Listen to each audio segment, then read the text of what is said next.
네, 오늘 저는 공동체의 죄를 위하여 울 수 있는 사람이라는 제목으로 하나님의 말씀을 나누려고 합니다. 지난 시간까지 우리가 데살로니가서를 살펴보았고 오늘부터 9월 한 달 동안은 여러분과 함께 느헤미야의 말씀을 살펴볼 것입니다. 이 느헤미야서는 원래 에스라 그리고 느헤미야 한 권으로 이루어져 있었습니다. 히브리 성경은 지금도 여전히 이 두 권을 한 권으로 묶고 있습니다. 근데 기독교에서는 시간이 지나면서 에스라와 느헤미야 이렇게 두 권으로 나눠졌습니다. 느헤미야서의 저자가 느헤미야라는 것에는 이견이 없습니다. 우리 1절 말씀을 보시면 하가라의 아들 느헤미야의 말이라 해서 이 느헤미야서의 저자가 느헤미야라는 것을 알려주고 있습니다. 이 느헤미야 출신에 대해서는 하가라의 아들이라는 말 외에는 별다른 언급이 없는데 이 느헤미야는 바벨론 포로로 잡혀간 이민 3세대 정도 되는 사람입니다. 느헤미야 이름의 뜻은 여호와는 위로하신다 라는 뜻인데 느헤미야는 당시 페르시아 황제의 왕의 술 맡은 관원장으로 있었습니다. 이 왕이 먹는 술을 관리하는 것은 매우 중요하고 왕의 신병과 왕의 안전이랑 직결되는 자리였기 때문에 왕이 가장 신임하고 믿을 수 있는 사람으로 이 술 맡은 관원장을 임명하였습니다. 느헤미야는 이렇게 페르시아 황제의 총애와 또 신임을 받는 아주 중요한 요직에 있는 사람이었습니다. 이렇게 페르시아 왕의 옆에서 안정되고 또 안락한 삶을 누릴 수도 있었지만 그는 안일한 삶에 안주하지 않고 당시 예루살렘에 먼저 가서 어려움에 봉착해 있던 에스라의 개혁을 돕기 위해서 3차 귀환 공동체를 인솔해서 예루살렘으로 찾아와 고락을 함께 했던 인물입니다. 느헤미야라는 인물은 영적으로 매우 성숙하고 신중한 사람이었습니다. 그는 심지가 견고한 사람이고 쉬지 않고 일을 하는 사람이었습니다. 또 검소하고 경건한 공직자의 표본이자 공사를 구분하고 시비를 분명히 하는 사람이었습니다. 1절 말씀을 계속 보시면 아닥사스다 왕 제20년 기슬르월에 내가 수산궁에 있는데 여기서 이 아닥사스다 제20년이라는 것은 주전 445년을 이야기합니다. 느헤미야는 이날 예루살렘에서 바벨론으로 돌아온 그의 형제 중 하나인 하나니아에게서 아주 절망적인 소식을 듣게 됩니다. 2절을 보겠습니다. 내 형제들 가운데 하나인 하나니가 두어 사람과 함께 유다에서 내게 이르렀기로 내가 그 사로잡힘을 면하고 남아있는 유다와 예루살렘 사람들의 형편을 물은즉 그들이 내게 이르되 사로잡힘을 면하고 남아있는 자들이 그 지방 거기에서 큰 환난을 당하고 능욕을 받으며 예루살렘 성은 허물어지고 성문들은 불탔다 하는지라. 이 말을 이해하기 위해서는 조금의 설명이 필요합니다. 이 3절의 상황은 예루살렘 멸망 직후의 이야기가 아니라 한참 이후의 사건을 이야기하고 있습니다. 이스라엘 백성들이 멸망당한 후에 바벨론으로 잡혀가서 70년 동안 식민지 생활을 하였습니다. 그리고 70년이 차서 예레미야 예언대로 이스라엘 백성들은 차례로 1차 귀환, 2차 귀환, 그리고 3차 귀환해서 예루살렘으로 돌아오게 됩니다. 이때 2차 귀환자의 인솔자가 에스라인데 이때 무슨 일이 있었냐면 이 에스라가 왔을 때 백성들의 지도자들이 이방 여인들과 통혼하여서 그들과 가정을 이루고 있다 하는 것을 알게 되었습니다. 하나님께서 출애굽 시대부터 계속 명하셨던 것이 이 이방 여인들과 가까이 하지 마라. 이방 여인들을 아내로 들이지 말라고 하셨던 것인데 당시 백성들의 지도자라는 사람들이 이 일에 더욱 앞장섰다는 것입니다. 이 일을 알고 에스라가 통분히 여기면서 수염을 듣고 옷을 찢고 성전 문 앞에서 무릎을 꿇고 하나님 앞에 기도하는 모습을 온 백성들이 본 것입니다. 이 백성들이 자신의 죄악을 뉘우치면서 이방 여인들을 결국 다 돌려보내기로 결정하였습니다. 그런데 문제는 이때 돌려보낸 이 이방 여인들이 고국으로 돌아가서 그의 형제들과 부모들을 다 이끌고 예루살렘을 다시 침공한 것입니다. 아내로 삼을 때는 언제고 이제 와서 갈 곳도 없는 자기 딸들과 누이들을 내쫓으니까 화가 난 그들의 형제와 부모들이 예루살렘으로 와서 성벽을 허물고 성문을 불태우고 한 것입니다. 이 말을 듣고 느헤미야는 큰 슬픔에 빠지게 됩니다. 그리고 금식하고 하나님께 기도를 올렸습니다. 그 느헤미야가 무슨 말로 기도했는지 우리 느헤미야의 기도문을 다시 읽어보겠습니다. 4절부터 11절까지 말씀을 우리 한 목소리로 함께 읽어보겠습니다. 내가 이 말을 듣고 앉아서 울고 수일 동안 슬퍼하며 하늘의 하나님 앞에 금식하며 기도하여 이르되 하늘의 하나님 여호와 크고 두려우신 하나님이여 주를 사랑하고 주의 계명을 지키는 자에게 언약을 지키시며 긍휼을 베푸시는 주여 간구하나이다.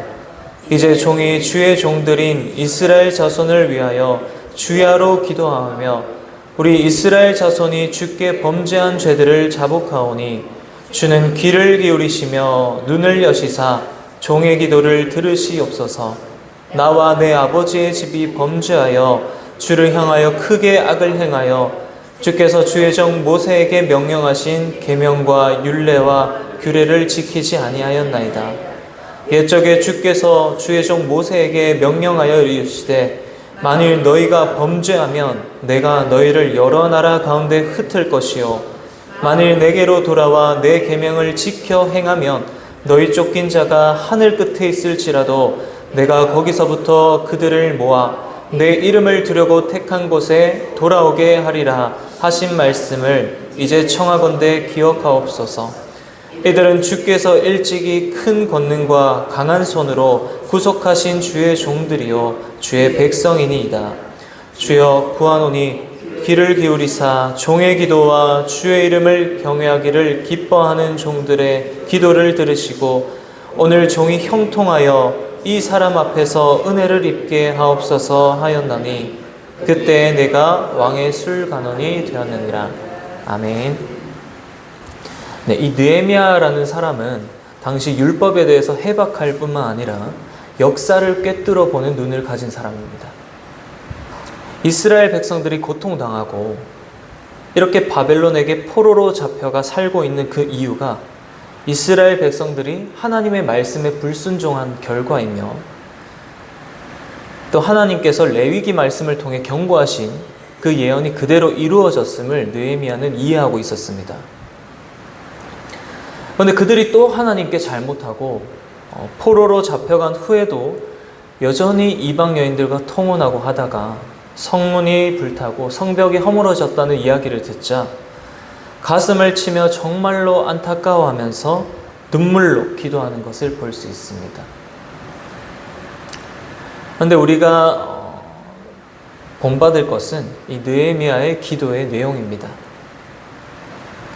느헤미야는 자기 조상들의 죄, 자기 윗세대에서 잘못한 그 죄악들을 마치 자신이 잘못한 것처럼 자신의 죄악처럼 여기고 있다는 것입니다. 느헤미야가 우상숭배를 한 것도 아닌데 그는 마치 윗세대의 잘못을 자기에게 전가하면서 공동체의 죄악을 위해서 기도하며 하나님께 회복을 위해서 간구했습니다. 우리에게 필요한 자세가 바로 이런 자세입니다. 느헤미야가 이스라엘 백성들이 처한 그 현실과 그들의 잘못을 분명히 이해하고 있었던 것처럼 우리는 그저 우리의 죄악뿐 아니라 우리가 속한 교회와 이 나라의 죄악을 위해서 기도할 수 있어야 합니다. 내가 속한 공동체인 교회와 또 내가 속한 이 나라, 이 민족을 위해서 기도할 수 있어야 합니다. 우리가 속한 교회와 이 나라가 하나님 앞에 잘못하고 있다면 내가 속한 공동체가 하나님 앞에서 바르게 행하지 못하고 있다면 이를 나의 부족함으로, 나의 잘못으로 생각하면서 안타까워하고 슬퍼하며 공동체의 영적인 회복을 위해서 기도할 수 있어야 합니다. 이렇게 기도하는 사람의 기도를 하나님께서 어떻게 응답하시는지 우리 11절 말씀을 다시 한번 함께 읽으며 말씀을 맺겠습니다. 주여 구하노니 귀를 기울이사 종의 기도와 주의 이름을 경외하기를 기뻐하는 종들의 기도를 들으시고 오늘 종이 형통하여 이 사람 앞에서 은혜를 입게 하옵소서 하였나니 그때 내가 왕의 술관원이 되었느니라. 네, 이 사람이라는 것은 아닥사스다 황제를 이야기합니다. 그래서 이 사람 앞에서 은혜를 입는다 말은 아닥사스다 왕의 면전으로 나아갈 수 있는, 그리고 간청할 수 있는 기회가 주어지게 해달라는 것입니다. 또 그런 간청과 소청이 왕에 의해서 기꺼이 받아들여지는 것을 의미합니다. 느헤미야가 소원했던 느헤미야의 간청이라는 것은 느헤미야가 기도한 내용처럼 이스라엘 민족 부흥의 계획, 민족의 회복을 꿈꾸고 있던 느헤미야의 소원을 이야기하고 있습니다. 물론 느헤미야가 술 맡은 관원장이었기 때문에 왕 앞에 나아가는 것은 그리 큰 문제가 되지 않았습니다. 그러나 왕이 변덕을 부릴 수도 있고 느헤미야의 소청을 마음에 들지 않아 할 수도 있기 때문에 느헤미야는 이런 기도를 올린 것입니다. 그러나 결론부터 말씀드리면 아닥사스다 왕은 느헤미야의 이런 요청에 흔쾌히 수락하였습니다. 그래서 느헤미야를 통해 우리가 어떻게 기도를 해야 하는 것인지, 또 무엇을 두고 기도해야 되는 것인지 배울 수 있습니다. 예수님께서도 하나님의 이름과 또 그분의 뜻과 하나님의 나라를 먼저 구하라고 하셨습니다. 하나님께서는 느헤미야와 같이 이런 사람의 기도를 반드시 응답하십니다. 자기의 이익을 구하는 것이 아니라 공동체의 회복과 하나님의 큰 뜻을 위해 욕심 없는 기도를 하나님께 올려드릴 때 놀라운 섭리 가운데 하나님께서 우리의 기도를 응답하실 것입니다. 오늘 말씀을 잘 기억하시면서 우리 모두가 우리 나라, 우리 교회, 우리 공동체의 잘못을 나의 잘못처럼 생각하고 하나님 앞에 엎드릴 수 있는 저와 여러분이 되기를 소망합니다. 또 하나님 앞에 욕심 없이 우리의 간구와 우리의 소원이 아닌 보다 하나님의 큰 뜻, 하나님의 뜻과 나라를 먼저 구하고 신앙 공동체의 영적인 성숙과 회복을 위해서 먼저 기도하시는 저와 여러분이 되기를 간절히 소망합니다. 기도하겠습니다. 하나님 아버지, 오늘 느헤미야서를 통해서 기도란 어떻게 하는 것인지, 또 무엇을 두고 기도해야 하는지 배웠습니다. 오늘날 교회가 빛을 잃어가고 소금의 맛을 잃어버린 채 사랑이 식고 하나님의 거룩하심을 많이 잃어버려 세상으로부터 비난받는 일들이 많이 있습니다. 우리 모두가 하나님 앞에 범죄하여 싸우니 우리의 죄악과 잘못을 그리스도의 보혈로 씻으시고 다시 하나님 앞에 거룩함으로 서게 하옵소서. 자기를 세우고 자랑하며 비본질적인 것들에 매이지 않고 오직 사랑으로 역사하는 믿음을 우리 가운데 허약하여 주옵소서. 하나님 앞에 다시 우리가 깨어서 이 어둡고 암울한 시대의 빛이 되며 소금의 역할을 다하여서 우리를 통해 이 지역과 나라가 변화되는 역사가 있게 하여 주옵소서. 예수님의 이름으로 기도드리옵나이다. 아멘.